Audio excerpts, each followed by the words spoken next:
Hi, everybody. Good evening. It's the 1st of August. Yay! I hope you're well and ready for some more Suzerain. Tonight we're going to play episode 5, I think it is. Yeah, we're moving on. We're moving the game on. I hope you're all well. It's Thursday evening, 10 o'clock here in Spain, and tomorrow is Friday. Fantastic. The weekend is near. I hope I have the volume on and everything. My usual normal. I've forgotten to press a button or something like that. Yeah, it has been so hot here. Yes, here in Alicante. An episode or two, a stream or two ago, I said the words. I used the words dog days. It's the dog days of summer. Yeah, it's the peak summer time, and it's hot. It's really, really hot. Yesterday it was 45 degrees, which is difficult for anybody, even for the Alicantinos, the people from Alicante. It's difficult. For me, from the west of Ireland, it's near impossible. My brain is scrambled. My brain is fried from the heat. We're going to have a special guest. Shall we check out before we go into Suzerain? Let's have a look. My cat is addicted to these things.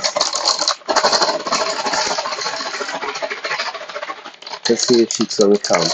We haven't seen Keddy for a while. I have a black cat. Here she comes. Come on, Ked. Come on. She's going really slow. My poor cat is dying in this weather. Come on. Hello. Come over here. Come on. Say hello to everybody. Say hello to everybody. Here it is. You might see a tail. Come on. And there she is. There's a black tail. She's a black cat called Keddy. No, she's not interested. She's not interested. Here, Ked. No, she is not interested at all. Here. I'll put them over there for her. Keddy means cat in Turkish. I found her. She was an abandoned cat, I think. She was tiny. She was a little kitten when I got her. And I think she's kind of feral, like a wild cat, because she used to be vicious. She used to be like very, very aggressive. But she's kind of calming down. Let's get the party started. So that was the special guest for the evening, yeah. When I got her, I had just come back from Istanbul, and when I found her, and my friends were saying, "What's her name? What's her name?" And I'm really bad with names, so I said Keddy, which means cat in Turkish, but Spanish people don't know that, so it's kind of a nice name here. What are we going to do? Let's go. Let's do a word of the day before we start. Yeah, hang on. Let's go to. I was going to do this, but let's do. Yeah, I was going to do this word. Humble brag. Humble brag. Humble brag. What is a humble brag? Let's have a look.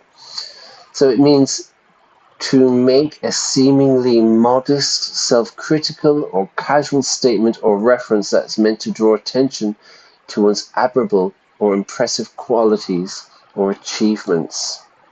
Yeah, I like this word a lot. Look at this. In a study, college students were asked to write down how they'd answer a question about their biggest weakness in a job interview. Results showed that more than 3/4 of participants humble bragged, usually about being a perfectionist or working too hard. It's a funny word. I like it. It's like, all these awards I'm winning. It's so exhausting. But anyway, my brain isn't really working very well today, so we're going to go straight into the game. But humble brag anyway. I like that. Humble, to be humble is to be very, quiet, and you're not like an egotistical person, yeah. And to brag is to boast, yeah. I'm the best. I'm the best. So it's a funny expression for me. Um, where are we in the game? Well, there was an assassination. There was an assassination of a bloodish poet and an MP that I originally thought was a military police, but it was actually a member of parliament. And he got killed from the ethnic minority in Sordland. And that was a bit of a downer, it was a bit of a bummer for the big inauguration ball that we had. So that wasn't much fun. So everyone kind of freaked out about that, yeah? Everyone got really crazy. And now, what problems do we have? We've got, is it Rumsburg? The country to the north. There's a monarchy north of us, and they're getting a bit feisty. They're getting a bit aggressive. My military are a bit nervous about an invasion. What else is happening? The young swords, the far right, and the communists are killing each other, basically. The Bloodish are upset, of course, because their famous poet got shot dead. What else? There's a lot of problems to sort out tonight, everybody. So let's get the game started. I'm going to move into it, and we're going to find out now. Hi, Lou-Ray. How's it going? Long time no see. Out in California or Arizona or wherever you are, yeah? Good to see you. Yeah, I've been doing like morning streams, yeah, for the summer. Is the sound okay? Is everything okay? I hope so. I hope I'm not I hope I'm not on mute or something and I'm just chatting away to myself. But then, like I was saying, it's just really hot. My brain is fried at the moment, yeah? Okay, the game's just loading. Here's Holzford. Holzord, this is the capital. Let me just check the options, yeah? Music, bit of music. Master volume, turn up a bit. Maybe I have to do a couple of things here first. 1 second, everyone. Just make sure that the sound is better, yeah? Okay. Alright, I think we're going to get started now. Yeah, finally timing aligns right, definitely, yeah? Well, sit down, chill out. I'm sure it's pretty hot where you are as well. I've been explaining the dog days. The dog days of summer. So here we are. This is our great nation that definitely is not Turkey, everybody. It is definitely not Turkey. These are the regions. Rumsburg. Now, these people are getting aggressive with us. Yeah, this is a monarchy, a big, big country, and they're getting a bit aggressive, so we're going to have a look now. So let's just dive in. Here I am. This is me, Lou-Ray. I'm a chain-smoking cigar, Hollywood-style, handsome-looking fella, I think. Handsome-looking fella, if I say so myself. Let's check out what's going on in Holsord. Okay, we've got the open city information, end of the day, react to unrest. So everybody, if you're just watching for the first time, go back. This is episode 5. There's 4 previous games, yeah, or episodes of Suzerain. Now, again, because I seem to say this 20 times every stream, I'm playing the role this time of a man, a very rich man. I'm the elite. I come from a wealthy family. I've always had everything handed to me, maybe a little bit entitled, and also it's the 1950s, and I'm playing that role. And also, I'm quite a conservative, yeah, because I'm rich, so I don't really want any radical changes. Now, this isn't me. This isn't how I think in real life. This is just the character I'm playing. So, I don't want to have to say this 20 times every It's my paranoia, to be honest with you. Okay, let's have a look. A decision to address this instability in the nation, Office of the President, Maroon Palace. Let's talk about uniting Sordland forever. Okay, the political situation around the country has escalated. It has increased. Chief strategist, my boy Lucien, has prepared several action plans that we can execute, that we can do. What will we do to address the intensifying political climate, everyone? We can call for restraint on national TV. We can visit the affected towns in person. We can call all protesters as traitors. We can expand the police by deploying all recruits, or we can reject the plans.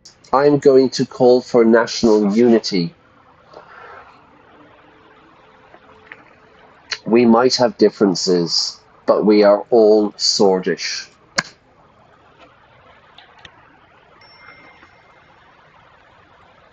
Alright, let's find out. End of the day at the palace. It was late in the evening. The Maroon Palace was finally getting somewhat quiet when I returned to the office at the top. I eagerly approached my chair and sprawled out on it. My cat is sprawling. It's too hot for her, but my cat is a cat. So every morning she gets up and she goes into the sunshine and she basks in the sun. But of course, it might be 35 degrees at 10 a.m., you know? So then and she's black. She's a black cat, so she kind of burns. So then she sprawls out in the shower to cool down, to sprawl. It's been an exhausting day, just like every day since I took office. Light a cigarette, pour some whiskey, lean back, prepare to go home. I'm going to have a drink, everyone. Not whiskey, but a beer.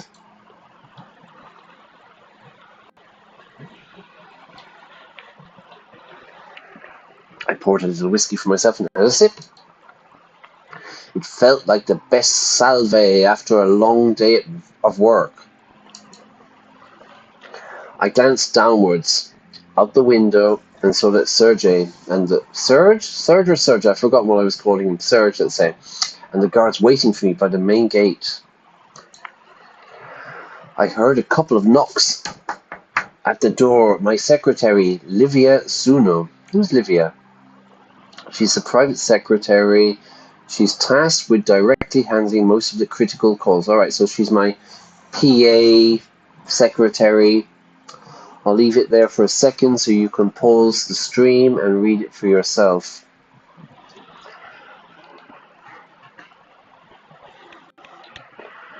Mr. President, Mr. Tusk is here to see you. Mr. Tusk? Who the hell is Mr. Tusk? He's a millionaire businessman, investor, and the current spokesman for the Lotharberg Group. Okay, so these are the oligarchs. He owns the Economist Group, the newspaper, Economist, and he is a major shareholder of Swordish Steel. According to Latchford Times, he's the 8th richest sword. Okay, so he's super rich. Blah, blah, blah, blah, blah, blah, blah, blah, blah, blah. He's generally regarded as the leader of the Lotharberg Group, and due to his connections, the most important man. Let's have a look. The Lotharberg Group is a private, non-government organization which assesses the economic conditions in the globe. Blah, blah, blah, blah, blah. Due to the influential nature of the organization and the privacy of their affairs in the eyes of the public, theories have sprung up that the future of Eastern Mercopa is decided at these conferences. Okay, so that sounds like is it Brandenburg Gate kind of stuff? Tusk is here to see me.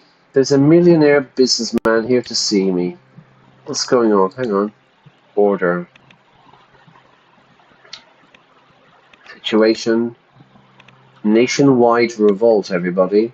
The country is currently facing widespread violent protests as a result of recent events. The situation is becoming increasingly tense, and if not contained, it could cause significant harm. Alright. So people aren't happy. Diplomacy. Diplomatic pressure. Sordland is facing noticeable pressure from Rumburg, demonstrated by the reduction of diplomatic staff and the closure of a key consulate. The development is expected to significantly impact Sordland's diplomatic relations. Okay, they need to chill out first, yeah? What else? Anything happening here? Okay, what's happening in the news? Okay, so this is this guy owns this newspaper. Let's see what it's saying. Underhold Construction was once again picked as the #1 construction company. Bailing out businesses, giving businesses financial help to bail someone out. Okay. So he's going to want money or something, I suppose. You had a meeting with the Rothenburg spokesman. I'm so sorry for not giving you proper notice. You had a meeting with the Rothenburg spokesman. I'm so sorry for not giving you proper notice. Yeah, Livia. Don't worry about it. Do your job properly next time. Do you expect me to keep track of everything myself? I was just about to leave. Maybe we can postpone the meeting. Do your job properly. I wouldn't say that, really. You're right, Mr. President. I probably made a mistake with my notes. It'll never happen again. It better not, Livia. But he's already here. What do you want me to tell him? After a moment, Mr. Tusk swaggered into the room. Okay. I had met Sordland's most prominent businessman once or twice, but never alone. He had large jowls, blindingly shiny shoes, and the air of someone who is used to getting his way. He was accustomed to people doing what he wants. Okay, but I too am a fellow rich person, yeah? Anything to drink, Mr. Tusk? Water? Whiskey? Cognac. Preferably from before you were born, sweetheart. This is my kind of guy. I'll check. Sorry, I'm not going to do any accents today. I'll check the supply room. All right. Livia backed out of the office, shooting me an apologetic look as she did so. Okay. Walter hung up his hat, which I could see was lined with mink. He fixed me with a long, hard stare, then broke into a toothy grin. There's a grin. Smiling. Good evening, Mr. President. I'm here to congratulate you. We both sat down. My business partners and I wish you a successful term as the leader of our nation. Thank you very much, Mr. Tusk.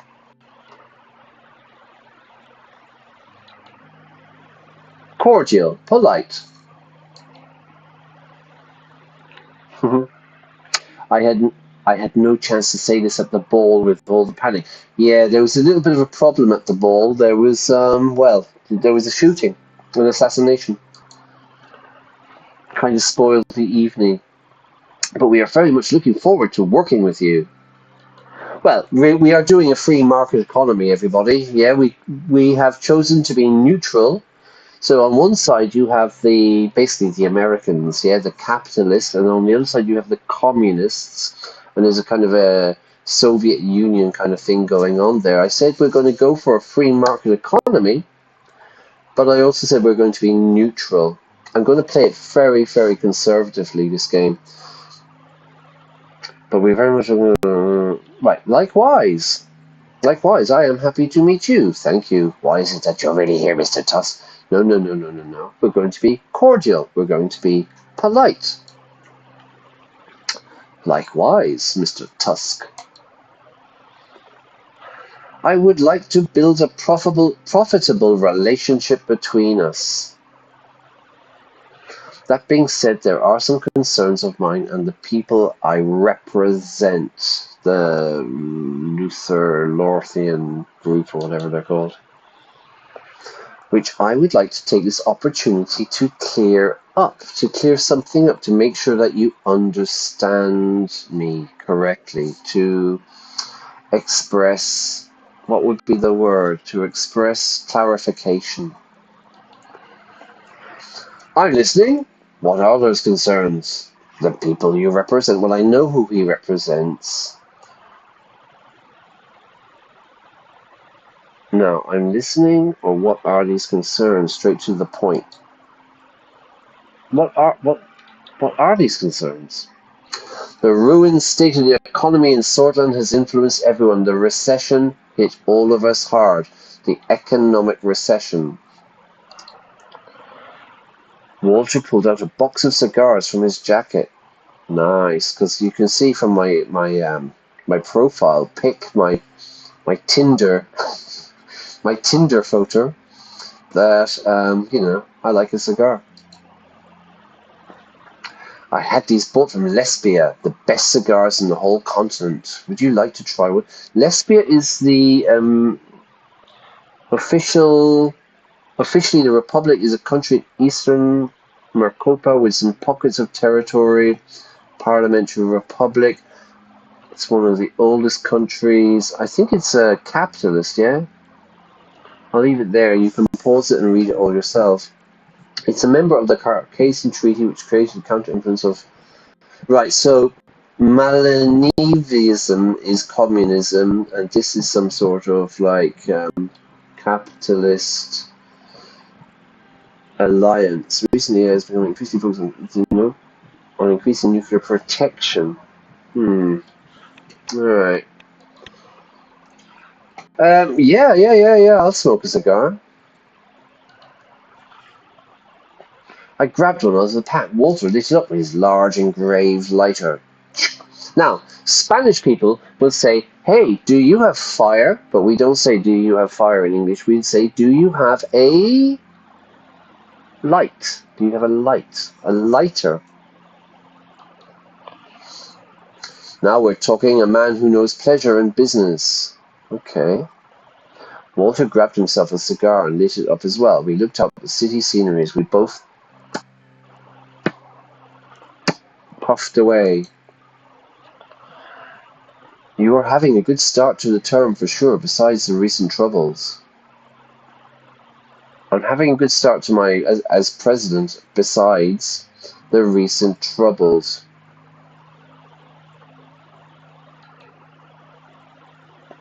Glad that you've decided to promote the free market, which is the only thing that can get us out of this mess.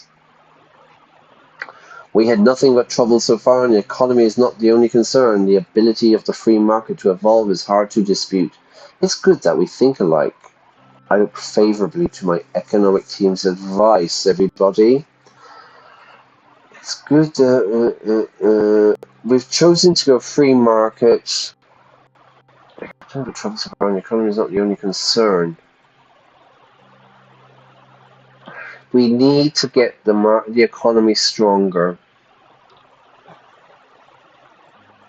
It's good that we think alike. Okay, it's good that we're on the same page. To be on the same page is to be in agreement. To a closer relationship, then, says Walter. One that will bring Sordland out of crippling recession. So, really, really bad economic decline. He grinned. In my opinion, not investing in our infrastructure was a missed opportunity, but the government could still work on an economic relief package. What are your overall intentions with the economy? What are you going to do with the economy? The intention is to boost the economy overall. Our goal is to focus on the needs of the people, not businesses. Our goal is to focus on the needs of the businesses. I don't want to disclose our intentions to an outsider. I think we are going to...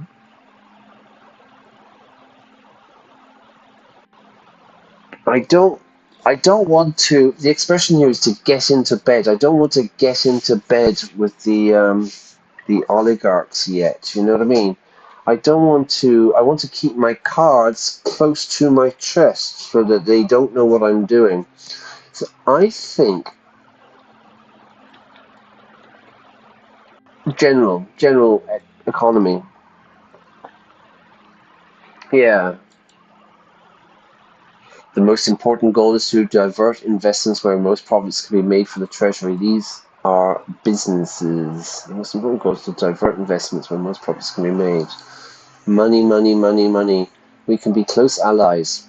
The group can help you get Sordland out of the recession, which will be the key problem to solve in your term and could even determine your re-election. The group being the Lothberg group, I suppose. Yeah, okay. Lothberg group. Yeah, I don't really know about being close friends, but yeah, we can definitely work together. Let's start with a gesture of goodwill. Soon the economic relief package will be presented, and it will either bail out businesses or provide checks for the people. There's that word again, to bail out business, to economic support, yeah, to bail someone out. He pulled a check out of his pocket and slid it towards me. A check.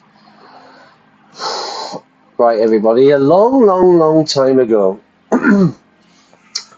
before we had PayPal and Revolt and whatever, the other Bism and all the other like kind of digital money transfers, people used to write things called checks. Now I spell this differently. I would spell it CHEQUE.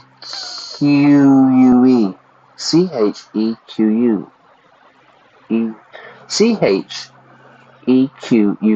check. But anyway, it's the American spelling here, a check. My personal bank details were listed on it with a deposit of 500,000 Sordish Ren ready to be transferred. That was 6 months' salary of a president's. This was 6 months of a president's salary, so he's offering me 6 months. He's trying to bribe me, maybe. To bribe you. Here, give me some money, yeah? Here's some money, and so don't just do what I say. If the package ends up bailing out the businesses that have suffered under a recession, they could provide employment and help the economy recover. This does make sense, yeah? I don't want business to fail. It's an interesting point he makes. What do you think? Your Highness, Your Excellency, wouldn't that be good? Well, it makes sense, Walter. He put his index finger on the check. There was a noise by the door. Olivia was standing there holding a tray with a bottle and 2 glasses of the cognac. I'm so sorry, Mr. Tusk, but all I could find was a 1942 Savini. I hope that's acceptable. She quickly put the tray on my desk and walked out. Tusk eyed her as she left. Here's Keddy. Hello, Ked.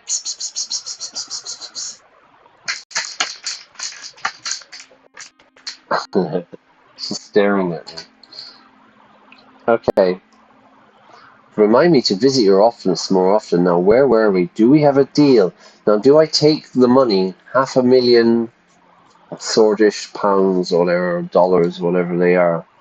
Indeed, Mr. Tusk, I am looking forward to our future transactions, and I take the bribe. Not yet. We both know you can do better than that. Ooh, I want more money. No, I will make my own decision. Did you just try to bribe the president of Sordland? I refuse. Yes. Come on.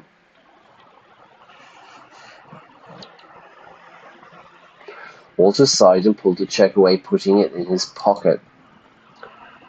Did you think that I was just another corrupt politician? If this is what you came here for, then we are done. Thank you for your visit nonetheless. Be careful, Tusk, or you will have to make your deals in a prison cell. Now, I'm not going to threaten him with prison. He's the richest man in Sordland, and he owns newspapers. Maybe if I could leave it open, you know, like, hey, maybe we can come to a deal later on, yeah? Thank you for your visit. It was good to share opinions. We will meet again in the future for sure. Oh, I almost forgot. Please say hello to Mr. Coronti for me. Who's Mr. Coronti? Oh, it's the haggard James Bond, Swedish businessman, philanthropist. Blah, blah, blah. He's the media mogul, everybody. Here, I'll leave it there so you can pause and you can read. Yeah, hang on, I'll go back to the start. Yeah. After his father's death, he was elected as next chairman of HOS. His wealth is estimated to be around a couple of billion. According to economists, he's one of the 3 richest souls alive today. Okay, so there's this guy who looks like kind of like a pound shop James Bond, and say hello to him. Is that a threat? He smiled. Have a good evening, President. You can call me Your Excellency. Walt stood up, grabbed his jacket, and made his way towards the door. He closed the door behind him. I gathered my things and prepared to finally head home. Very typical in English, everybody. Where are you heading? Where are you going? Oh, I'm just heading to the shop, or I'm heading to work, or I'm heading home. It's a very typical expression meaning to go. As I walked out, I noticed Livia still there, covering up her typewriter for the evening. Typewriters, everybody. Google it. If I may be so bold, Mr. President, did you accept his offer? That is absolutely none of your business. Of course I didn't. How could you even ask me that? Do not ever speak about it again. You didn't see anything. She's in my bad books. I want to fire her. Of course, sorry to intrude. She and I took a moment to look out over the lights of the city before heading to the elevators. And I would say a lift, but hey. Alright, good. So there we are, yeah? Well, that was eventful. He tried to bribe me. The Illuminati, was it Brandenburg Gate crowd tried to bribe me. But they made a good point. I do need to look after the business. What's happening anyway? What's going on? Okay, let's go and have a look around the map. Okay, we got some things going on here. What's going on in the west? Narbel. Alright, this is where all the gang warfare is going on. The Ministry of Defense reports that the situation along the border is getting tense. Rumsberg's Southern Army was sighted training close to our borders and did not respond after we issued a radio message. The Chief, General Kruger, reports to have increased patrolling duties along the border to signal readiness. Morella, in the wake of Bernard Circas's untimely passing. So he was the poet who got killed. Prime Minister Alma Sultana of Morella conveyed heartfelt condolences to the people of Sordland. The leader recognized Circas as an influential poet and advocate for Millennialist ideas. This is basically communism. Lamenting his loss as a blow to the literary and political world, she called for the memorialization of Circas's contribution to social discourse and reaffirmed Morella's commitment to the ideals. What the hell is Morella? I don't know. Where is it? Ah. Here, I'll leave it again for a second so you can pause it. Anything interesting? He's a member of the OMEC and a member of the Alliance of Nations. So they're communists. Status, neutral, equivalent, 51 million. Who's Alma? There she is. She has enacted significant social reforms, emphasizing the importance of the redistribution of wealth and the role of the state in providing. Yeah. We need McDonald's. We need McDonald's in Sordland, everybody. This is what we're doing. Hey, where are you going? Jesus, what's going on here? I don't know what that's happened there. Okay, where am I? Okay, here we go. Oh. Okay. Economic plan relief. Let's check this place out. Enrica, local police working with nationalists. One of our agents, acting as a young sword, so this would be the far right, member had an encounter with 2 members of the local police force. According to the report, the police tried to bribe the agent to burn down a store that belongs to a known Communist Party member and to instigate further violence. We have detained the policeman on charges of corruption. Alright, that's not good if the police, the 5-0, are doing that. Meeting, we've got a meeting with the media mogul, and then in the capital, economic relief plan.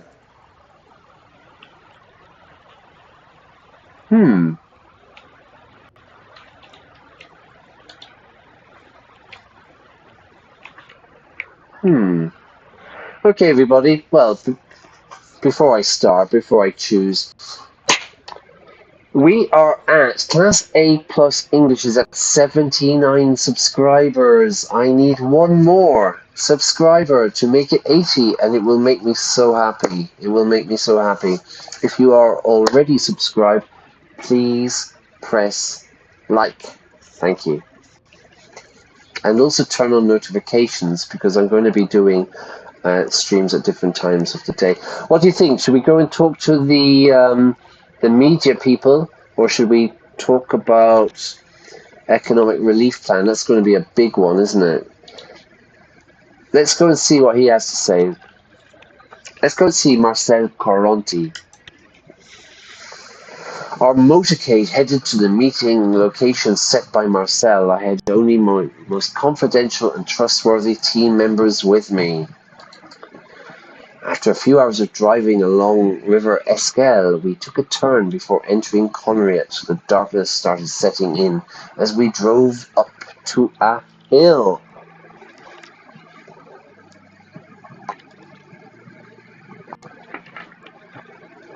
Where are we? Look outside. Let's just look outside. Serge knows what he's doing. I could see giant stadium lights on the hilltop far away in the distance. It looked like a massive complex. We are nearing our destination, said Serge. We arrived and the big iron gates of the country club opened. It was huge and outright extravagant. The main building, inspired by lesbian architecture, was illuminated from all sides. Well, it's probably one of the richest guys. Is he the richest guy?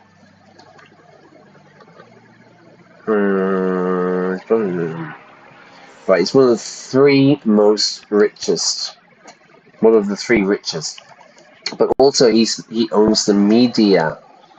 And as we know, the media is very important. It was rather chilly.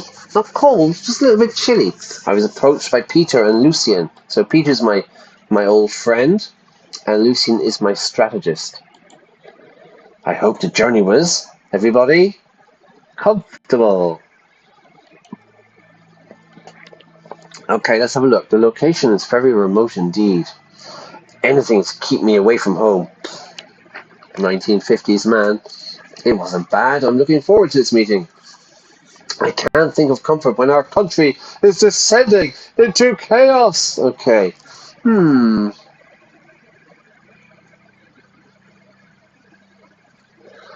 It's not that remote. It's pretty close to the city, to the capital. I'll make a joke. No, I won't. It wasn't bad. I'm looking forward to this meeting. Yeah, I'm an optimist. I'm sure it will be worth our time. He is a Coronti after all. Let's get personal. Let's enter the building. We entered the main building. After opening the marble-engraved wooden door, we were greeted by 2 tall women. The receptionist led us to the meeting room upstairs. Marcel was standing by the window, looking outside at the beautiful complex. He turned around to have a quick look at us both. He was a strikingly handsome man with a well-groomed hair. He walked towards me with his hand reached out for a handshake. Strikingly handsome. So he's like kind of like myself over here with my film star good looks and well-groomed hair. Yeah, but like check that out, man. Check that out. He walked towards me. Okay, am I going to shake his hand? Yo, Marcel, what's happening, dude? I shook his hand. He had a firm grip. He had a strong handshake. It's such a pleasure to meet you in person, Mr. Coronti. I appreciate your efforts to reach out and establish a mutually beneficial friendship. Thank you for hosting us. I admired your father very much. May he rest in peace. Very nice. Welcome. Your kind words have touched me. Mr. Vice President, he was indeed a great man. Sorry, no accents. May he rest in peace. He was a true entrepreneur, businessman, business person, entrepreneur. Please accept our condolences. We are saddened. Or stay silent. Well, I am a rich person, so I would know. Yeah. He would have been very happy to hear this from you, Mr. President. It's time to look forward. Let's talk about our bright future. There's much to discuss. Let's have a seat. I heard about your meteoric. I can't even say this word. Meteoric rise, like a meteor, yeah? Meteoric. I'm sure I'm pronouncing that wrong. In HOS. I forgot what HOS stands for, but anyway. There's much to discuss. Believe it or not, I have been a secret admirer of your political success. A secret admirer? I find your quick rise to power was shockingly well executed. Thank you. Yeah, flattery will get you everywhere.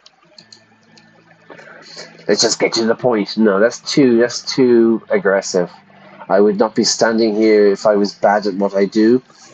Egotistical. The admiration goes both ways. Thank you. Let's go for mutual flattery. Marcel gently pointed at the seats. We sat down around a gigantic table before speaking. He knocked on wood. The past months have been tumultuous, to say the least. Right, really kind of crazy. Tumultuous, to say the least. I'm glad you and your family were unharmed at the shooting. I'm fine. The whole incident must have been a shock for the kids. They aren't used to what we lived through back in the late 20s. I still remember when my father took us out in the country when it became too dangerous. No, I'm fine. I'm grand. They were startled, but the important thing is they are safe. Spare me your life story. I stayed and served my country dutifully. Okay. I'm fine. To be startled, yeah. To be surprised, yeah. As you would be if there was a shooting. Of course. That is all that matters. No family should suffer from tragedy ever again. We had enough of that back in the 20s. Terrible times, everybody. Terrible times. Well, I am known to be a straightforward person, so let me get to the point without wasting your valuable time. I am His Excellency, Anton Rain. I just want to become king, that's all, man. It was during the Alfonso campaign, that was my predecessor, when I was struck by what you have done within the party. I kind of climbed the ladder, really. I kept my mouth shut and I just climbed the ladder. Marcel started to look at one of the paintings on the wall. Look at the painting. Give Lucien a puzzled look. Look at Marcel. Let me be straightforward. Sit down and get to the damn point. Coronti.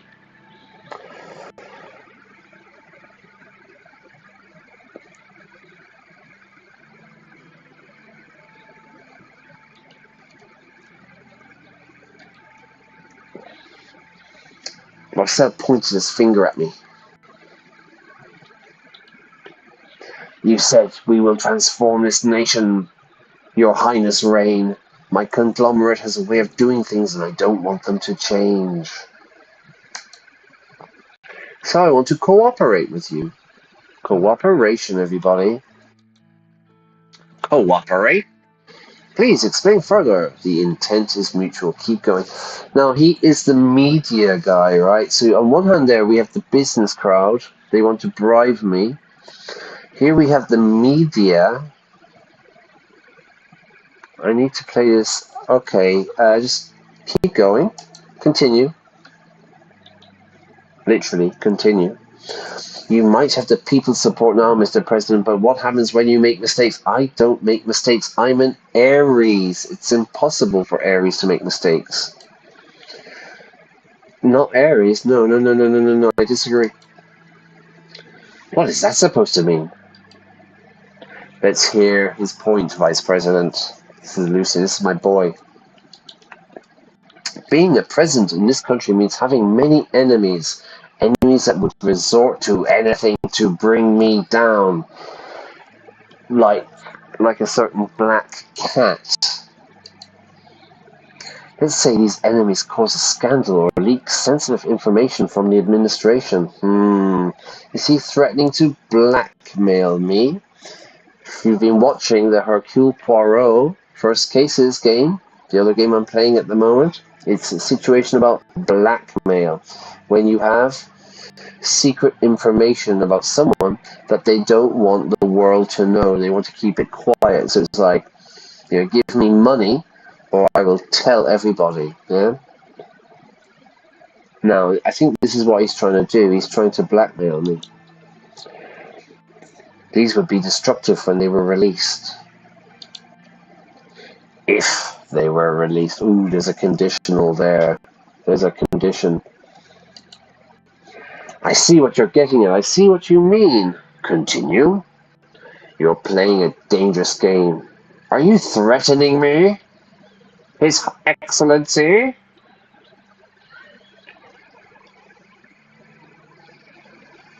Anybody? What do you think?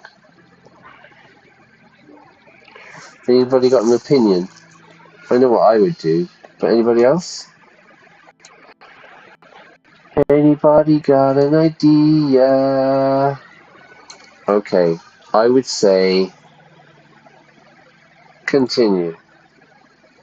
Continue.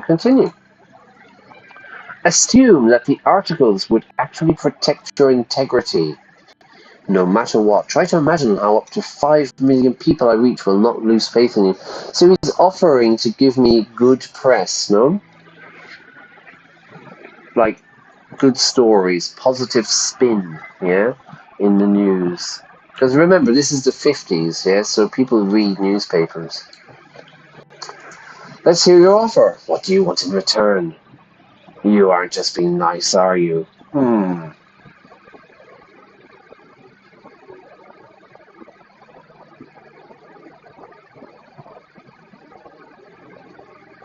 You hear the guitar? I've got a neighbour who's learning to play the guitar, so maybe we'll have some background music. I'm going to say, what do you want in return? I want two things, Mr. President. Number one is a guarantee from you that the Reign administration won't meddle in HOS affairs no matter what happens. Who are the HOS? The Heart of Sordland conglomerate is a multi-industry corporation worth tens of billions. They are involved in nearly all industries, but only have a monopoly in the media through ownership of Sordland today, and it was founded by... Okay, so they're a big company. They own the media. Sordland citizens employed by HO enjoy many benefits such as huge salary, bonuses, free private healthcare. Alright. So it's a good company. I want two things. Okay. Number two is a simple gentleman's favour for the future. Let me prove my services to you first, and I'm sure you won't disapprove when time comes. This is far too risky for me. It's an interesting proposal. How do I know I can trust you? So he's offering good, positive press. He's offering good, happy vibes. But he wants some two promises. That I won't interfere, and something in the future. It's an interesting proposal. Don't Not just interesting, but necessary. You surely know what this is. This is a win-win situation. A win-win situation. I win and you win, yeah? I'm happy with the result. You're happy with the result. It's a win-win situation. The media will be on your side, strengthening your position. It will also protect my business operations throughout the changes this country will see. Media will be on my side. It will also protect my business throughout the changes that the country will see. We have a deal? What do you think about this, Lucien? Lucien's my boy. You've been awfully silent, Peter. Mr. Caronti, I have to reject. So Lucien is a strategist. Peter is my mate. Peter leaned in and whispered, I think he's getting more out of this than we are. The issue tied to his request must be so important for him that he's offering this risky deal. We need to be cautious. If we get caught or this gets out, I can't imagine the consequences. Marcel interrupted us. So do we have a deal? Peter's saying no. I have to reject. Such a shame, Mr. President, and here I thought we were going to be good friends. This cat, you know. Speaking of whom, hello, Ked.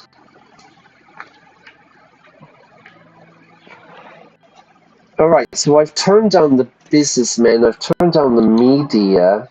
It's a shame, really. But I am being quite neutral, and this is where I want to go. I want to play it neutral for as long as possible until I have to make a decision, you know? Goodbye, Mr. Caronti. Remember who you are speaking to. I regret coming here to see you. No. We got to keep it neutral. Goodbye. Let's get out of here. We left the complex and entered the car. I thought that would have ended better. Lucien's not happy. He pushed it too far. The threats were unacceptable. Return to Halsord. Alright, everyone.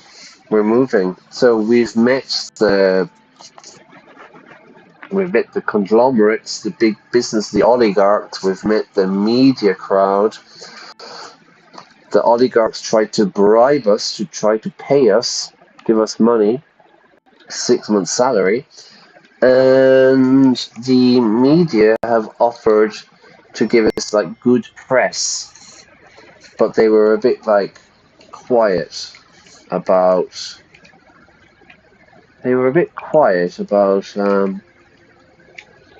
what they were talking about. Yeah, really. Okay, Contanan Security Pact, Superpower Alliance. Hang on. Okay, do you want to go out? There. Drawing international attention to the pressing issue of labour conditions, a faction with the Contanan Security Pact is releasing an insightful report on workers' rights within the planned nations. Okay, I'm not going to bother reading it. I'll just leave it there, and you can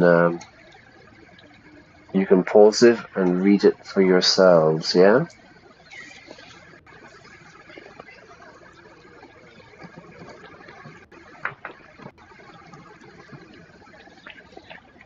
Okay, let's continue.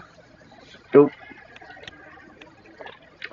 Okay, we're back in Halsord. Open city information, we've done that. Economic relief, read the report. Demands emergency to be called. Let's have a look at this. The leader of NFP has demanded an emergency be called to address the increasing political violence in the country. He stated that without a declaration of emergency, Sordland would be destabilized and the integrity of the country would be damaged even further. Who's the NFP? Alright, it's the National Front. It's the far right crowd, the Young Swords, etc. Nah, man, we're not listening. We're not dealing with them. Let's find out what they want. Let's find out about economic relief plan. Okay, here we go, everybody. This is the big business, yeah? With the assistance of the National Business Council and the Central Bank, Simon Hall, the economist WizKid, put forward a countrywide relief plan to mitigate the economic hardships that are being felt. They can either provide stimulus checks for people in need or bail out business under serious financial strain, or decide to approve the plan.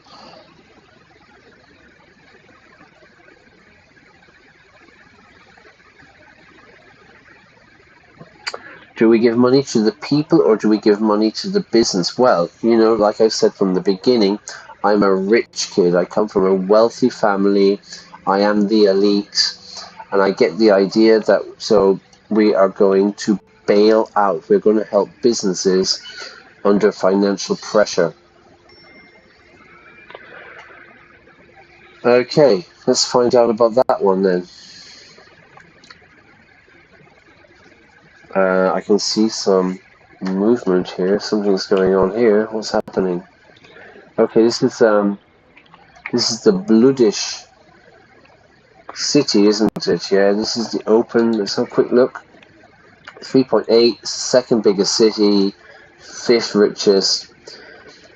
Religion, ethnicity, Sordish, Bloodish. This is the ethnic minority, Bloodish. What's happening? It's a holy city.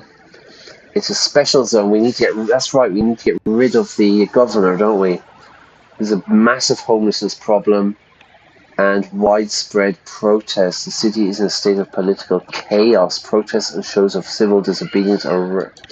Okay, so we've got some problems here. So let's go here. Funeral of Bernard Circas. This is the poet. This is the guy who was assassinated. I was there. I am His Excellency, the Royal Emperor Anton Reign. So we will attend the funeral. Okay. Anything else going on here? What happens? No. Oh. Okay. Okay, let's go and attend it at St. Das Nouris Cemetery. Cemetery graveyard, yeah. Dark clouds were looming over there. They looked daunting as our convoy started approaching the century-old cemetery. Wow. Yeah, right, so they're painting a picture here. It's looking kind of depressing. It looked like it was going to rain, certainly fitting weather for a funeral. It's true, you do want rain at a funeral. As expected, Circas's passing maintained its media attraction, and all of Sordland was paying attention to the ceremony, especially to what I would say in my speech today. Sire, we have arrived. Raindrops were running down the car window when Serge opened my door and held an umbrella over my head. As soon as I got out, flashes from the cameras blinded me. I should have been wearing shades. It's okay, Serge. I will hold my own umbrella. No. No, I want people to hold my umbrella for me, thank you. It's my duty, sir. He silently started following me while holding the umbrella. Good. Keep up with me. Peter and Carl exited from their own cars in the convoy. They made their way over to me. Who's Carl? Oh, it's the security guy, yeah? Chief of Police, security guy. Anton! Mr. President, that's Your Excellency, Your Highness, I would prefer. I just wanted to inform you that the perimeter is clear and secured completely. There is no one getting in or out without our nod. Yeah, let's not let anyone get shot this time, Mr. Carr, Mr. Greaser. We don't want something similar happening again, do we? question tag there, everybody. Negative, we don't want. Do we? Positive, yeah? It's a beautiful day. Positive, isn't it? Negative. You better be right for your sake. Good work. Thank you, Carl. All right, I'm going to say... Now, again, I am a rich kind of elite kind of person, you know what I mean? And I'm going to say you better be right, mate. I'm not here to make friends, everybody. I'm not here to make friends. I have taken the necessary precautions. I personally made sure that we are all safe. Yeah, I don't care about you. I care about me. Good. If anything happens to Anton, you will have to answer to the First Lady. I think my cat is inside, so I'm going to close the window there, sorry. And trust me, Carl, you don't want that. Peter let out a laugh, which drew some attention from bereaved attendees. Ha ha ha ha ha ha! You know, not a good look at a funeral, everybody. Peter, you are being inconsiderate. I don't think any of us want that. Gestured Peter to lower his voice. You are the only one who can make me laugh at a funeral.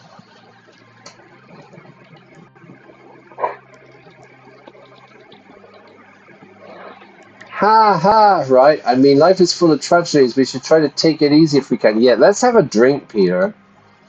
It started to rain. Several unintelligible voices were heard from Carl's radio. He stepped out to reply and returned shortly. We have a small problem, sir. A few, 5 to be exact, Red Youth members, these are the communists, are here to attend the funeral. They apparently said they wish to pay their respects to their fallen comrade. Should we let them in? Do you think they pose a security? Do they pose a security threat? Are they a security threat? Let them in. Let them in, but surround them with guards. Absolutely not. No, we have to let them in. Do they pose a threat? No, they were thoroughly searched. It looks like they really are here to attend the funeral.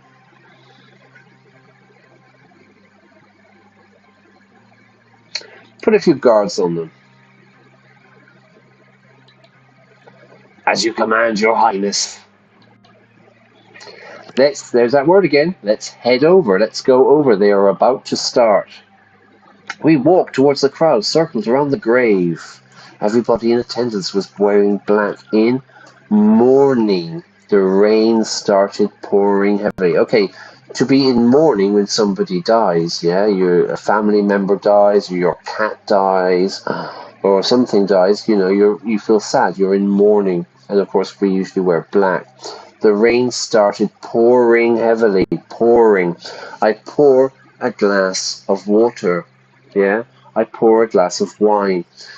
Often students will say to me, let me go here for a second, yeah. Often students say to me, and every student seems to know the expression, it's raining cats and dogs, meaning it's raining really kind of a lot, yeah? But to be honest, native speakers don't use this expression. It's kind of something that you teach students, you know, because it's kind of a funny expression, it's raining cats and dogs. But I would never say this to my friends, oh my god, it's raining cats and dogs out there. I would say, it's pouring rain outside. It's pouring down outside, yeah? So it's just one of those things. I just notice it a lot. Nobody actually uses that expression. It's a kind of a funny thing, raining cats and dogs. But no, nobody actually says that. It sounds a bit strange. So don't say that. Say it's pouring. Yeah, it's pouring down. Bernard's widow and daughter were in the front row, staring at the coffin with a mixture of disbelief, confusion, and above all, a cold, unforgiving sadness. A widow, yeah, so husband and wife.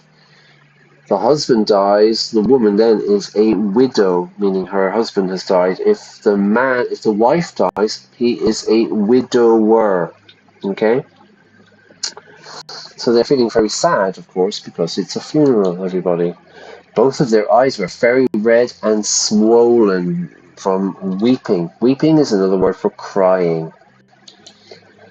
Before taking my place to observe the ceremony, I gave them my condolences. I gave my condolences to Bernard's wife and his daughter, who looked at me. She reminded me of Diana, my daughter.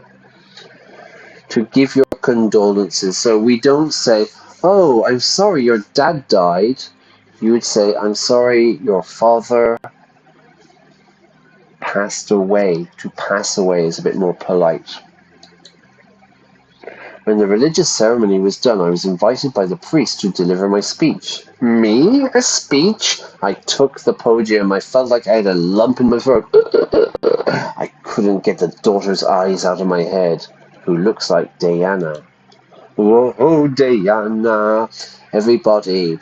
Today we are mourning Bernard Circus, a father, a husband, a loyal servant of the country. Towards the back of the crowd, I spotted the members of the Red Youth Communists wearing red shirts and black bands of mourning on their arms. They seemed ruly and were respectful, bowing their heads. There was complete silence, except for the sound of raindrops. Raindrops keep falling on my head.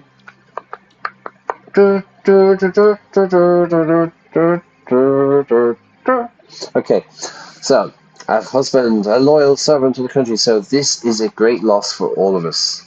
I will confess that I disagreed with Surfcast almost entirely, but it doesn't matter that he deserved this. Our country can be a better place, everybody. Regardless of his ideology, this was a heinous act, a terrible act made towards a good man. We must end this cycle of violence.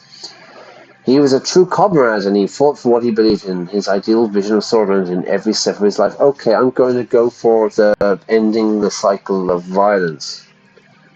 Can everybody just chill out?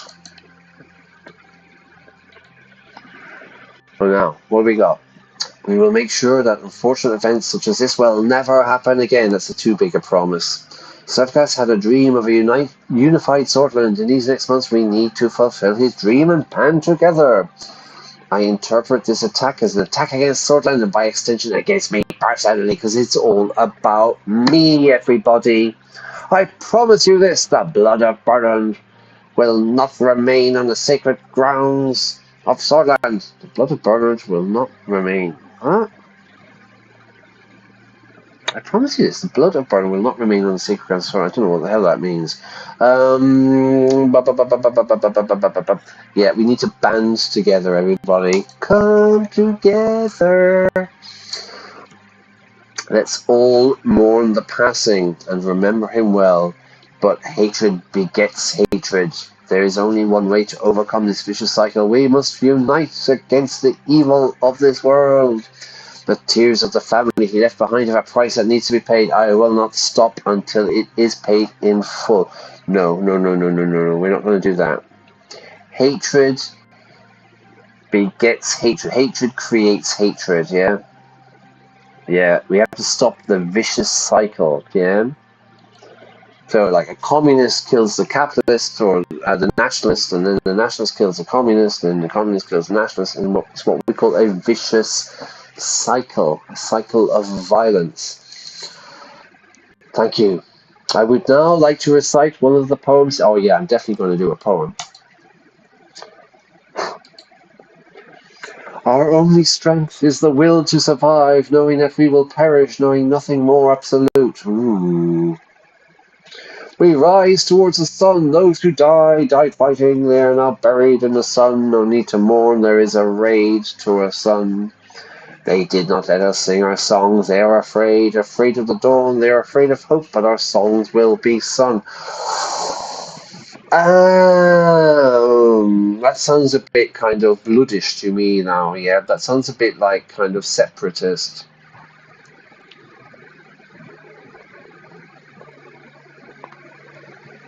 Let's go for the first one.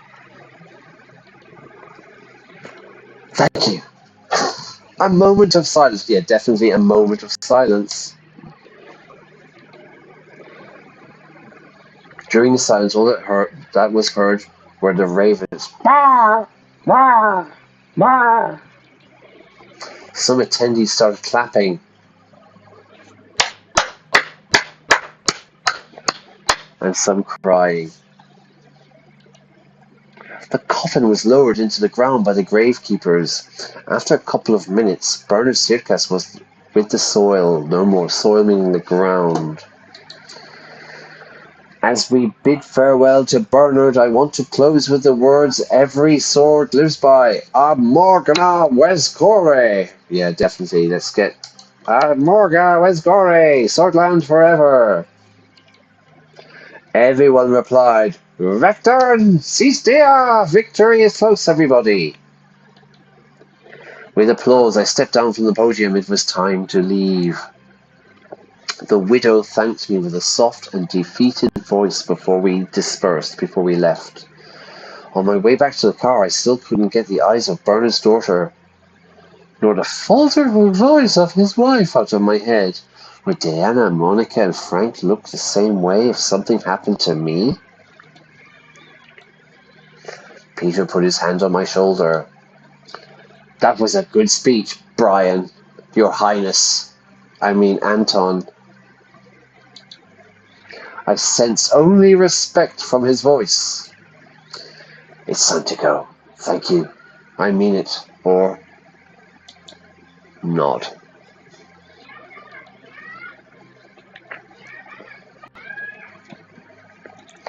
I have a story about a graveyard in London, a friend of mine. I don't know if I mentioned this in a previous stream, but it was quite funny. So their picture there that they're talking about is, you know, dark rain clouds, raining, everybody's sad. A teacher I used to work with in Madrid, he worked as a grave digger in a cemetery in London. He used to dig the graves, you know. But he told me like that he was very young and he wasn't really very serious about his profession.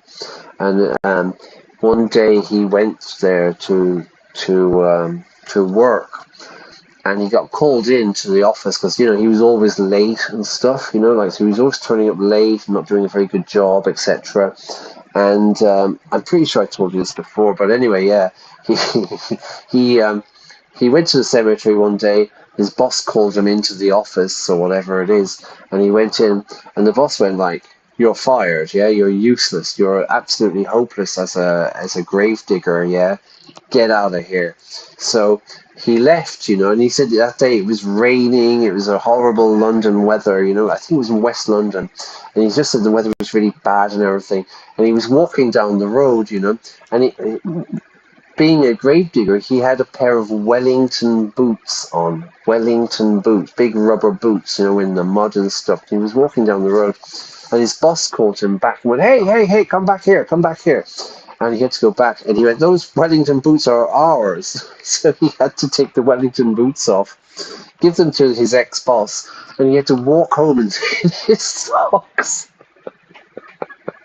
from the cemetery after getting fired. I don't know. That story makes me laugh anyway. It's pretty depressing, you know what I mean? Walking home on your own in your socks. Anyway, it's time to go. Let's find out. We've got work to do. He was right, we had work to do, so much more to do. I realized that the rain had stopped, and I looked up. The black clouds slowly dispersed, and sunbeams, rays of light, enlightened our surroundings. As someone once said, even the darkest night will end and the sun will rise. Yeah, cool. Hope was still on the horizon. There's always hope, everybody. There's always hope.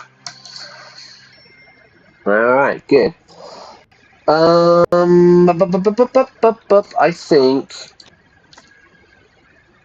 Let's just check out the diplomatic situation. This is Latvian. This is a big, important city, isn't it? It's the third biggest city. It's the GDP, so it's the money maker. So it's our money maker, everyone. Latvian is often named the gateway. Ba-bam. Industrial center. The mayor, I think he's one of our mayors, widespread protests. Okay, let's find out this really quickly on the current diplomatic situation. The Blue Mansion in Lathaven Sorry if my pronunciation about these places is completely hopeless. It hosted us for the important diplomatic gathering. The door opened and David Whiskey, I'm calling him Whiskey, once a lecturer, a professor to me, now the Minister of Foreign Affairs, gently made his way towards my desk. Okay, this is going to continue for a while, isn't it? Okay, let's keep going. May I sit down, Mr. President? Leave the formalities aside, David. Please take a seat. Of course, it's a pleasure to see you, Mr. Whiskey. Gesture at the chair. Good to see you. He slowly sat down, taking care not to aggravate the arthritis in his knees. He always had an air of gravitas about him, and his old age had only served to deepen it. So, arthritis, yeah, like in your arms, your legs. He always had an air of gravitas, which is like kind of, wisdom and seriousness. Yeah, this kind of air and aura about him. And age only made it even more. It amplified it, yeah? After he settled himself, he regarded me with delight, his blue eyes sparkling. Alright, so he might be an old man, but he's still working in his mind. Look at you, Anton, the fourth president. What a privilege. I still remember the first day you took my class at the Dare University of Culture. That's right, I went to Dare, yeah? And remember how hard we worked on the Agnolia trade agreement together. Countless late nights at the ministry to finalize it was an experience for sure. I'd rather not remember. It felt like a gargantuan task, an enormous job. Gargantuan. Huge. Ha ha ha ha ha. I'm going to make a joke. The accomplishment enabled your rise in the party. Somehow, the inexplicable ebb and flow of life has led us here to positions where we can change the course of history. Everything happens for a reason, David. It was meant to be. We got a little lucky. This is our opportunity to shape the future, and we will do precisely that. Let's go for the optimism. I'm looking forward to your new foreign policy. I'm looking forward to present you the latest bill I'm working on. The TCPA has turned out to be an initiative that can significantly boost our tourism and culture industry. This untapped value would help us internationally to promote our position. I'm convinced it can also help improve our economic condition after discussions with Minister Hall and Manger. The GNA and USP factions are supportive too. I really shouldn't have done overtime hours to get it done, but I really care for position and value of our cult. He started coughing. This time for longer. Would you like some tea or water? How is your health? Let's start talking about our foreign policy. No time for small talk, everybody. No time for small talk. The door opened. Joseph and Lucien joined us for the briefing as the tall case clock hit the hour mark. Bong, bong. Peter, however, was missing. I wondered if he was late from all the drinking he did at the party. Peter. We'll talk more later, President Rain. For fuck's sake, everybody. It's Your Highness. Welcome, everyone. How was your travel? Let's begin. No messing around here. Continue. Very well. I will start by providing a brief overview of our current status with our neighbours. What would you like to start with? I'd like to hear about Agnolia. I want to know about Valsgard. What's the latest situation in Welland? Welland are the completely crazy people to the west, yeah? Agnola is to the north, I think. It's a parliamentary republic. Capital Stalport. I'll leave it there for you, everybody. Some history there. You can pause it and read it. Countries famous for steel, coal, and fish are one of the weakest economies. It's a capitalist country. Okay, a large group of their population believed to be sympathetic to the communists. So that's Agnolia. Okay.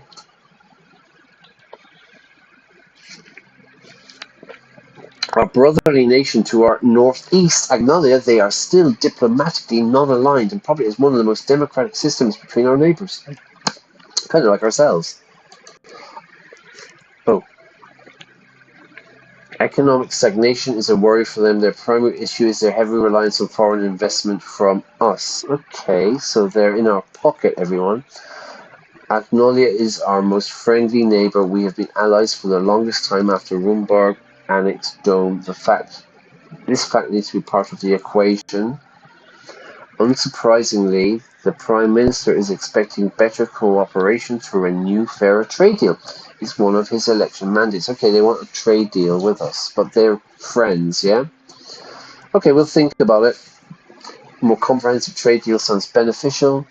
We should maintain the existing agreement. We can't lose our advantage. We need to keep everyone happy, everybody. And let's just, I'm just going to go for a more comprehensive trade deal. Both sides could gain from it, but Agnolia has more to win than us. They want to protect their weaker industries, which we are profiting from selling our goods to. Additionally, the latest numbers indicate, sorry, I'm getting a beer here. Indicate that currently 1 million Anglo-Sworders lives in the Anglan region. Okay, so we're kind of intertwined, aren't we? Lucy says, which creates a link between foreign policy and our internal affairs. These people have suffered socio-economically, which led them to crime and other problems. In addition, a relaxed immigration policy was one of Agnolia's main requests, which is unacceptable. Most of the migrants in our country haven't even assimilated into Swordist culture. Adding more won't help, says the military. He's got a great face, doesn't he? He really is a handsome chap. I'm skeptical about relaxed immigration. I'm support. No. Now this is the role I'm playing, everybody. I am not into relaxed immigration in this game as my character from the 1950s. You should be. We have already witnessed several societies shifting waves of migration. Okay, here we go, everyone. We should remember that we promised to tighten our immigration laws in the election campaign. This is what I said, everyone. I want to know more about Valmsland.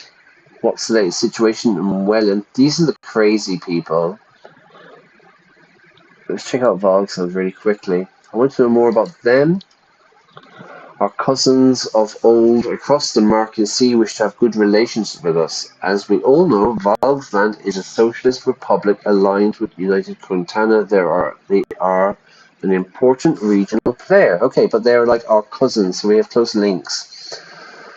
Okay, it's also the most significant sea power in almost all of Marcopa. It's the only country that can rival the superpowers with their navy. We had hostile relations with them after several wars, which we wouldn't want to experience again. So they beat our asses. Recently, the relationship has warmed up thanks to Emmerich Hegel. Who's this? So, politician, communist revolutionary. I'll leave it there so you can pause it.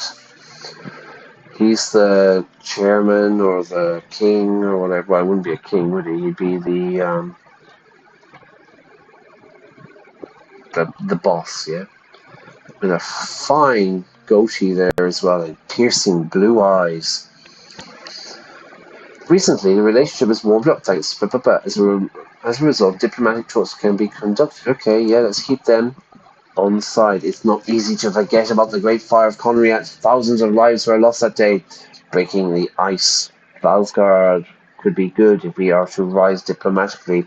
We shouldn't take any sides between the regional powers. We're staying neutral, everybody. We're staying neutral. I want to stay neutral for as long as possible. And I will never forget the fire of blah, blah, blah, blah, blah, blah. It could lead us to be squeezed between the two with no protection. It's a potential situation to be considered. Shut up, David!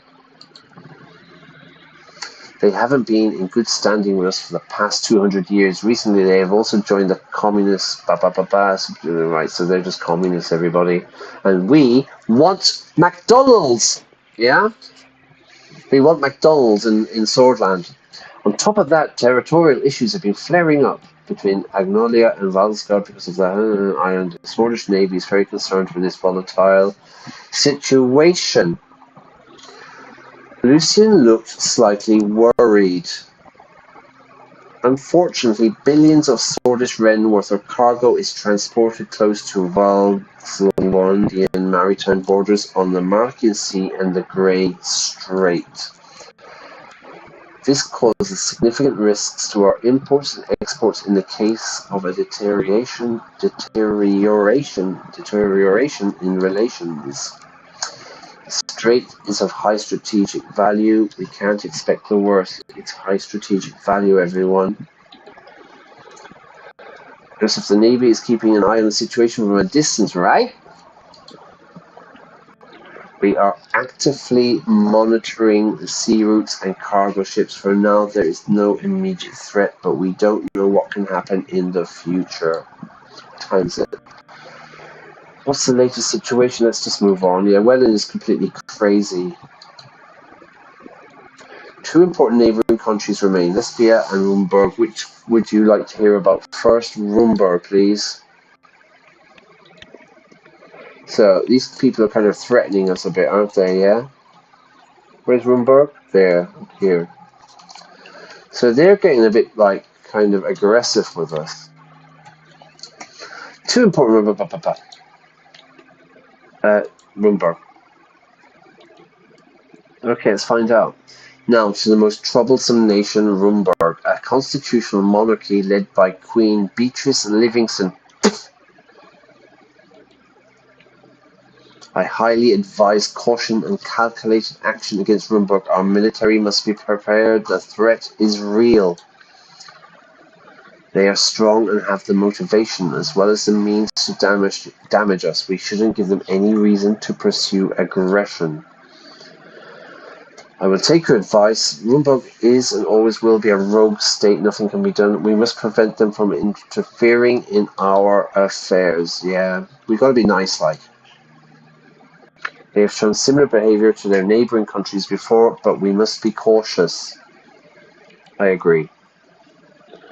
While Thornborough openly denies such claims, their past and current actions make it clear that they want to destabilize us. So they were sending the weapons in, weren't they? The weapons caches found by our intelligence agency clearly shows that what their goals are. Our military must be steadfast and our diplomacy valiant. He looks stern and full of resolve.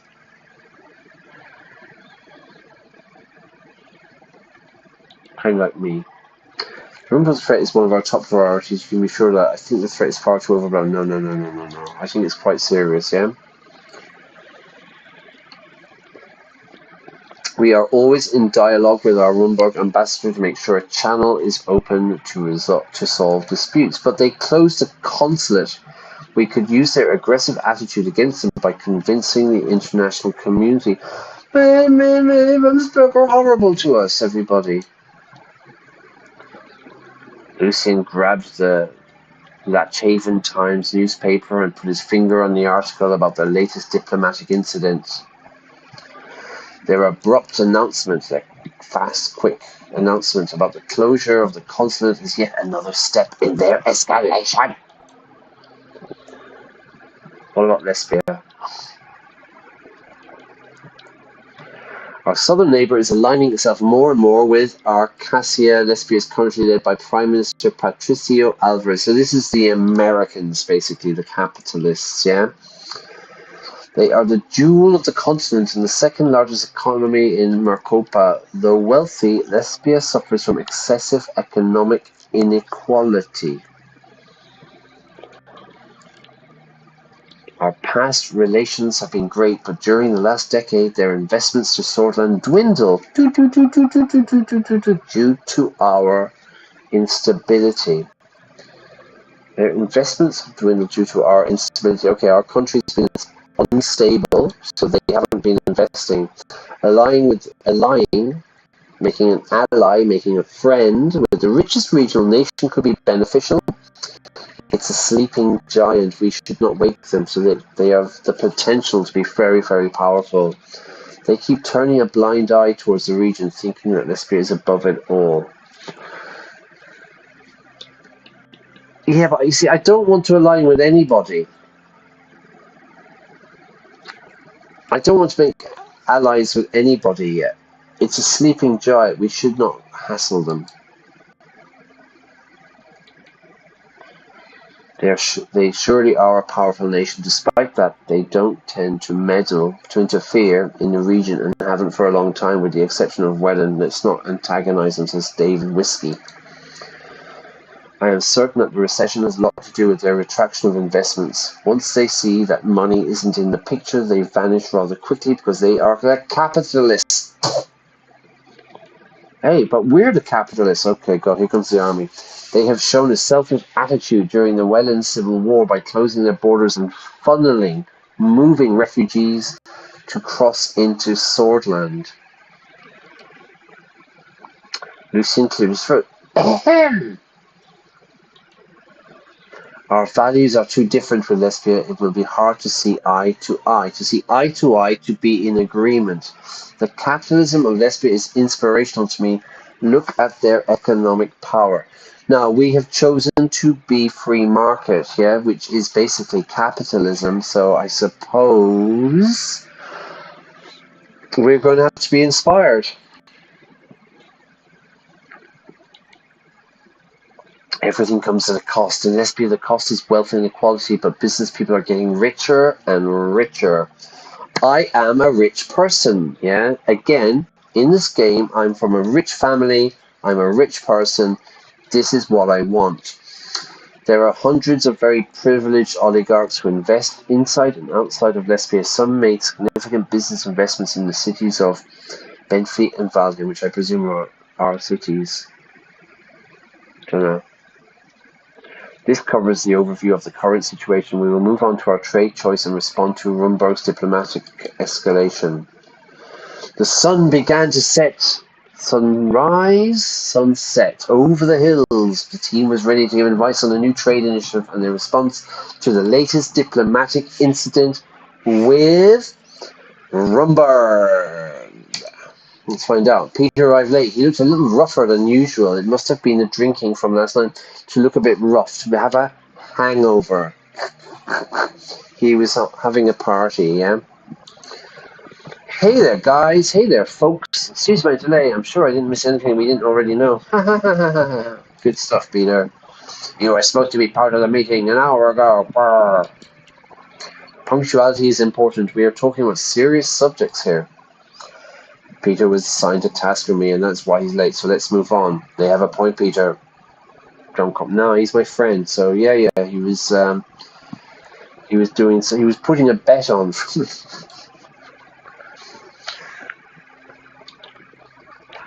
Yes. He went successfully. Sire. His tone was more serious. Expect a report on your desk tomorrow. The Vice President will be part of the trade delegation, so it will be great to have his input on the subject as well as on the Rumburg incident.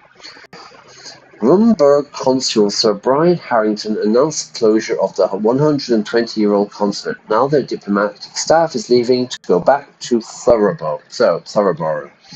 Alright, so they've closed the consulate. He blames the lack of security in Sordland due to its assassination and subsequent protests, but obviously they are making excuses. Bastards! First they close their consulate, and then they blame our security? The security situation is under control. They are playing with us. Their concerns could be genuine, but this reaction is unnecessary. I think this one. Agreed. Other diplomatic missions have worked with our security units to increase the protection of staff and buildings. David Whiskey says the neglect of President Alfonso and the chaos of the elections delayed our diplomatic efforts. Now there are only 2 Rumburg diplomatic missions left in Sordland. One is the consulate in Deir, and the other is the embassy in Halsord. We are accustomed to the usual rhetoric, but this is far more serious. I must display strength to my people. They are bluffing. We are used to it by now.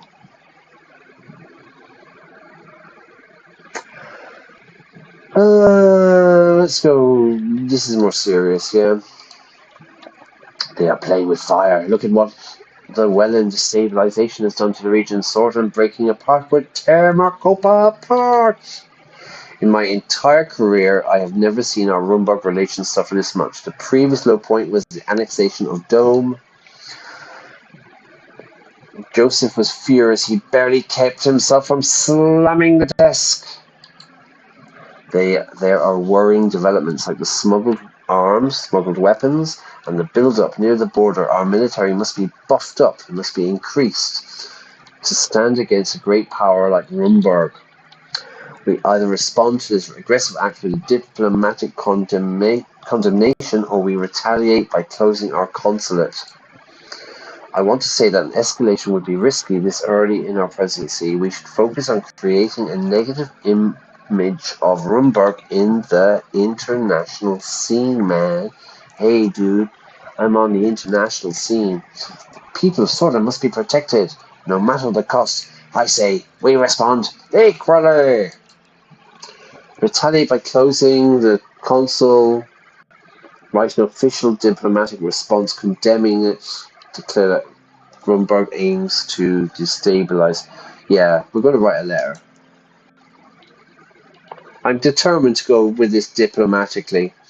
As you wish, Mr. President, I shall begin work immediately by informing the Minister of Foreign Affairs and Trade. Okay, good. All right, we finished. Swaying the international stage is the key in long-term strategy. I wish we had reacted more strongly. If we don't confront them, they will keep escalating the situation. Okay, everybody, if you're enjoying this video, if you're enjoying the stream, please press like.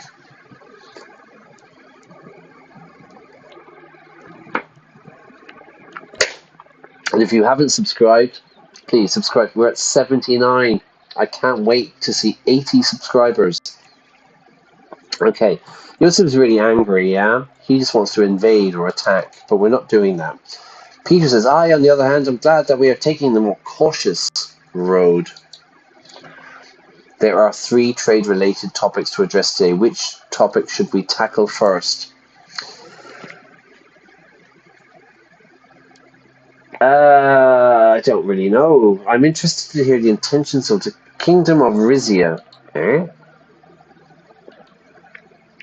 Former President Alfonso signed trade agreements with King Romus Taurus of Risia. The previous government revived the older relationship that existed during days of the Sordish monarchy. That was a long time ago. We're a republic now, everybody. In 1918, King Edmund signed a trade deal with Queen Lysia the Great to save the kingdom from economic collapse with the support of his key advisors. Some Risians who settled for the deal in the final days of the kingdom still live in the old town of Holzard to this day.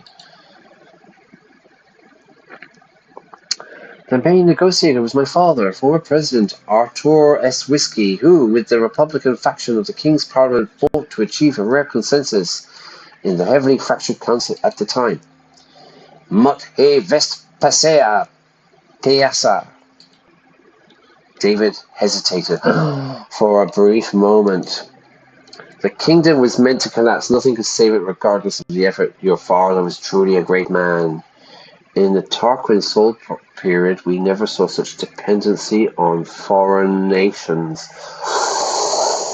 Oh, now, again, I'm going to go for number 3. Why? Because I am a Sordish nationalist, you know what I mean? Like, I'm rich. I want the status quo to stay the same. And Tarquin Sol is the guy who created the Republic. I'm going here. I think that's...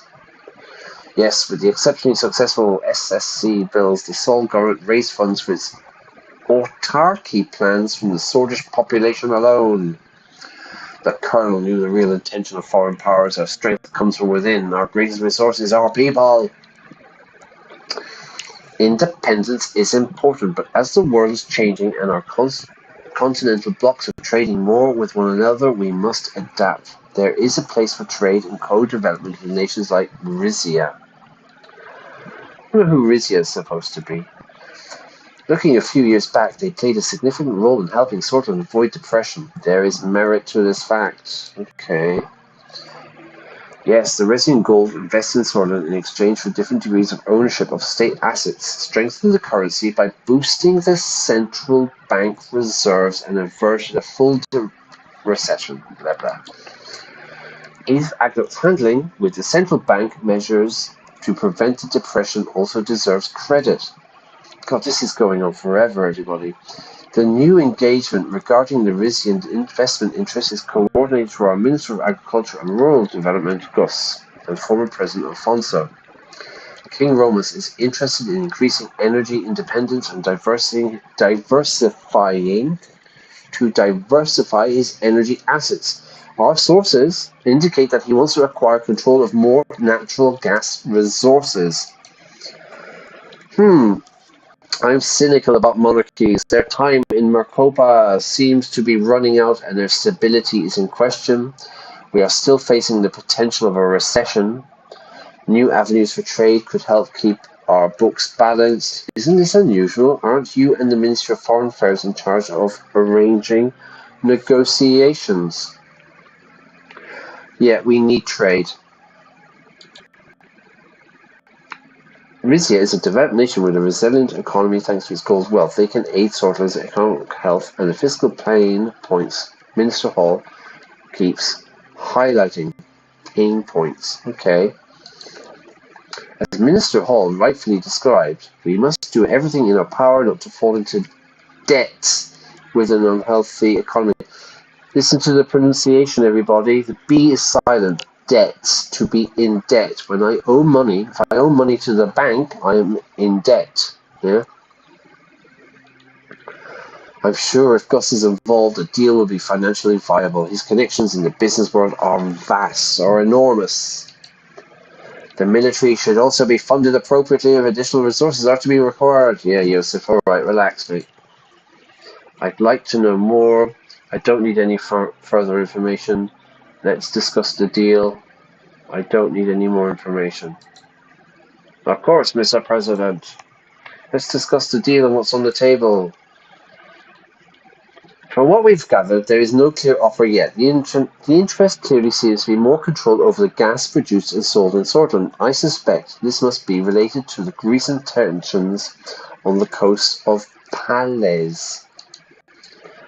Mr. Manager is working out the deal to get more concrete headline terms soon. Of particular interest are the gas fields in the blah blah blah regions. This must be related to Gazprom operations. Gus has ties with the people around that corporation, even though there is another CEO.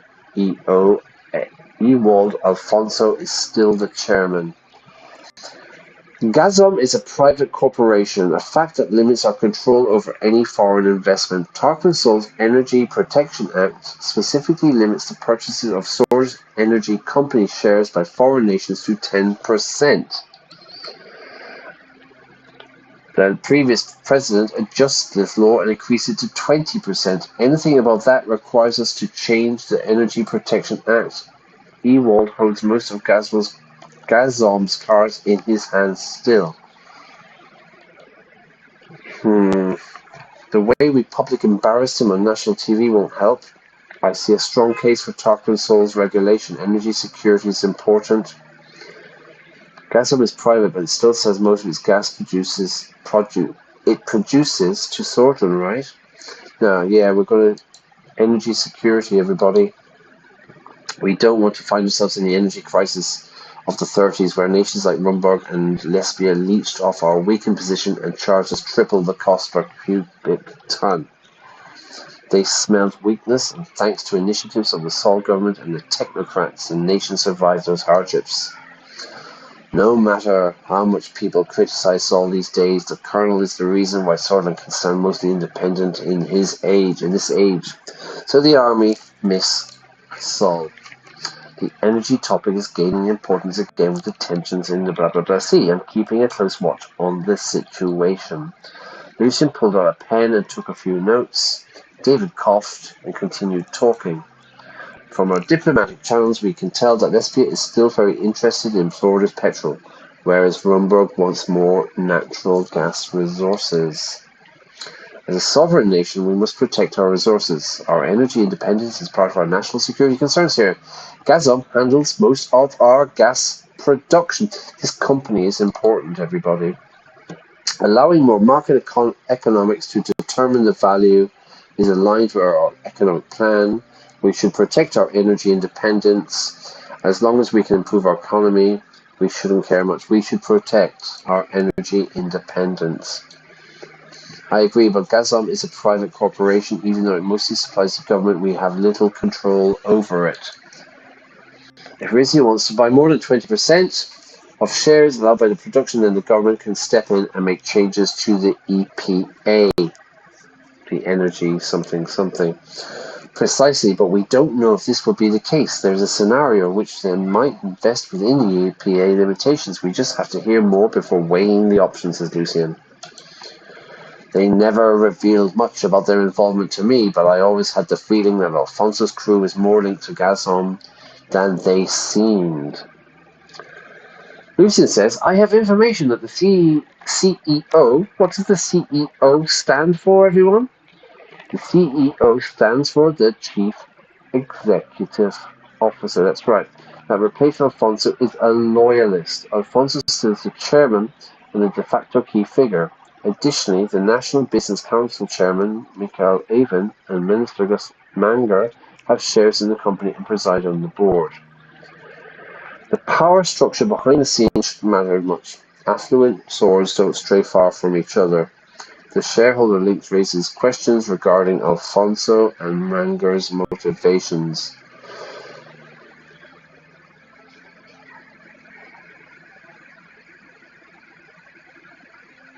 Yeah, subscribe to get notifications of the vocabulary quizzes. Definitely, there's a lot of quizzes there, Lorraine. I've got a lot of quizzes going on there now. I'm a bit lost with this. Power structures shouldn't care, because I'm going to privatize them, I suppose, if I can. We are in a much stronger position to negotiate either way. Lucian's information gives us an extra edge in the talks, says David Whiskey. Any further comments, esteemed cabinet members? The room went silent. No one stepped forward. It was noticeable how much people respected Whiskey. He carried the soul of Sordland as a symbol of the past. I think this summarizes all we know and what we stand to gain, Mr. President. What are your thoughts? I look favourably towards a potential investment from Rizia into Sordland. We will have to wait and hear from Mr. Manger to decide. Yeah, we're going to wait. Sorry, I'm playing it very cautious here. If there's one thing Gus is good at, it's making deals, says my boy Peter. I'm curious how it would develop. It's mostly out of the hands of the Ministry of Foreign Affairs for now. Okay. I will assist in analysing the political implications, Mr. Whiskey. Good stuff, Lucian. Thank you. Our support staff and I will be working towards the next step soon after receiving more context from Mr. Manger. Manger? I don't know. Our ambassador in Port Drazon is in communication with Laurento Esquivel, the risen Chancellor of Foreign Affairs already. Okay, we're making contact.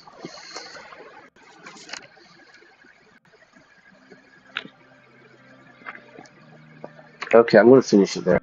We're going to continue this. Sorry, it's getting really late. I've been going for quite a while here, yeah? We're going to continue this the next day. So we're at the point there where we're going to find out about some trade deals. But I really need to finish now.